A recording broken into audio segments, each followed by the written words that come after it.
The weirdest, strangest, and most offensive movie series that you'll ever see continues, introducing a bunch of new characters mixed in with some of the original ones. Kind of picking up where the last movie left off, we jump a few months in time with this sequel, as well as ramping up all the craziness if you thought that was possible. Hi, I'm the Arty Dans, and I welcome you to this video on the second of the 5 Lust of the Dead movies.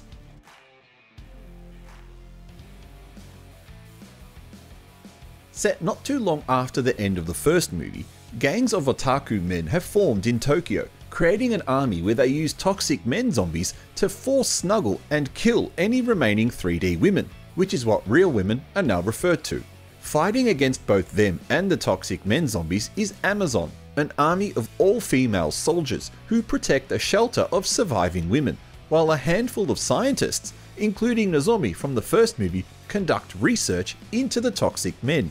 Part of the survival group are married couple Maki and her husband Shinji. After escaping from a forced snuggling, they are rescued on the streets by 2 soldiers of Amazon and taken back to the shelter where the scientists want to study why Shinji hasn't turned toxic yet.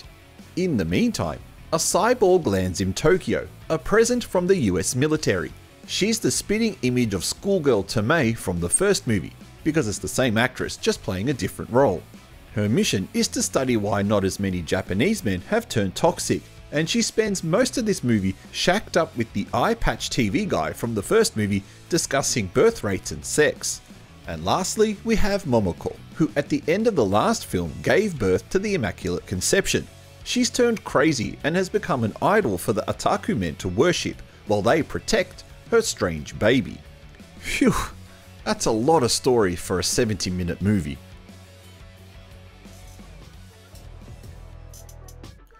So technically, all 4 girls from the first movie have returned for this one. 2 of them are playing themselves still. One has been recast as a robot, and the other, Asami, is featured right at the end of the movie in a preview of part 3 as a clone. Asami cloned? I can't wait to check out part 3. But I'm looking at part 2 here, and I have to be honest, the charm and shock of the first movie hasn't carried across here, and that's because this movie is being used to set up the remaining movies, which is really what the first movie should have been used for. But this movie does continue the social commentaries of the first movie. In this film, the filmmakers have explored otaku culture, including its history and creation. It takes an ironic and snarky look at the culture, calling them creepy men with low sex drives, yet also using that to point out the fact that Japan has the highest male survival rate in the world due to the toxic man syndrome. Some of the language towards women in this film is a little aggressive. The characters explore the concepts of prostitution and compensated dating, and how it led to men being considered undesirable unless they're willing to pay. It also discusses the rather serious topic of male suicide, although it's a missed opportunity to explore this theme in more detail and provide a strong message to the audience. In regards to the sexual content, it has definitely been ramped up from the first film. There is thankfully less emphasis on forced snuggling. There are still scenes of it, but there are not as many, as it seems the film wants to focus more on the lesbian relationships within the Amazon army camp.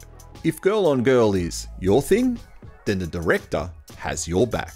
There is also far more variety of skin on offer, with seemingly most of the major female characters shedding their clothes at various stages of the film. On a technical note, this film does something I really hate. A lot of heart attack handheld camera work.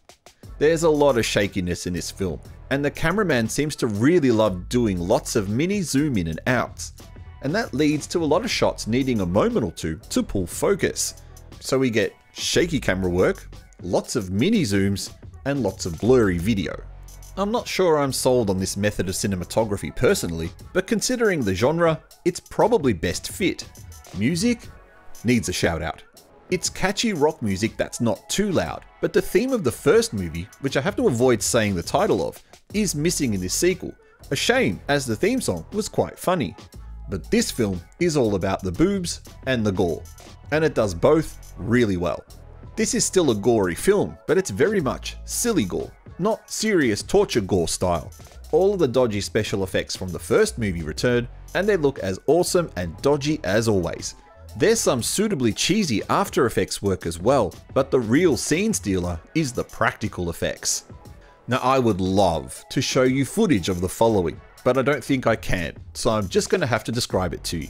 The zombies have 2-foot long, massively thick boners that shoot copious amounts of male liquid. It's so hilarious, and a throwback to the cheesy effects of 80s American schlock horror films. Although I don't think I've ever seen anything quite like this zombie boner in any other type of movie before. And the best thing is that this movie ends with a preview for part 3. So unlike the first film, this is not a title that you can watch on its own.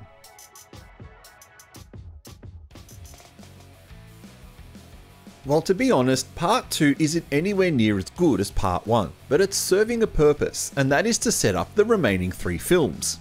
Check out next week's video where I'll take a look at part 3, and after her absence in this film, Asami is back.